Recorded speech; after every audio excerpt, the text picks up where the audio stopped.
যেখানে নামাজ আদায় করলে প্রশান্তিতে ভরে ওঠে মন, যে পাশে চোখ পড়ে যেন ইচ্ছে করে তাকিয়ে থাকতে। খোদ রাজধানীতেই রয়েছে এমন একটি মসজিদ। দৃষ্টিনন্দন মসজিদটির সবচেয়ে বড় আকর্ষণ এটি পুরোটাই জানালাবিহীন, এমনভাবে নকশা করা হয়েছে যা প্রাকৃতিক আলোতেই ভরপুর। এছাড়াও এর সামনের দিকটি ফুটিয়ে তোলা হয়েছে পবিত্র কাবা শরীফের আদলে, যার সম্মুখ দেয়ালে সোনালী রং খচিত করে লেখা হয়েছে আল্লাহ তাআলা এবং তার প্রিয় নবী হযরত মুহাম্মদ সাল্লাল্লাহু আলাইহি ওয়াসাল্লামের নাম। সৌন্দর্যে ভরা এই মসজিদটির নাম দেয়া হয়েছে মসজিদ আল মুস্তাফা।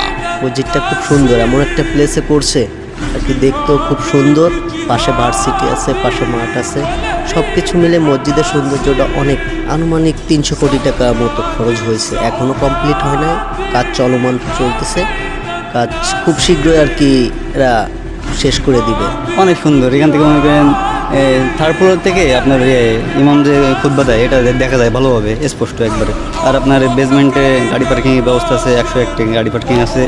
তারপরে আপনার মহিলাদের নামাজের সুন্দর জায়গা আছে, দেখবেন সমস্যা নাই, অনেক সুন্দর পরিবেশ সব মিলে। শুধু বাহিরের সৌন্দর্যে মুগ্ধতা ছড়ায়নি, মসজিদটির ভেতরটিও নানা কারুকাজে সজ্জিত। দেশের অন্য কোনো মসজিদের প্রতিটি ফ্লোর থেকে ইমাম দেখা যায় না, কিন্তু এই মসজিদের প্রতিটি ফ্লোর থেকেই দেখা যাবে ইমামকে। এর নির্মাণ শৈলী দেখে মনে হবে একদল রুচি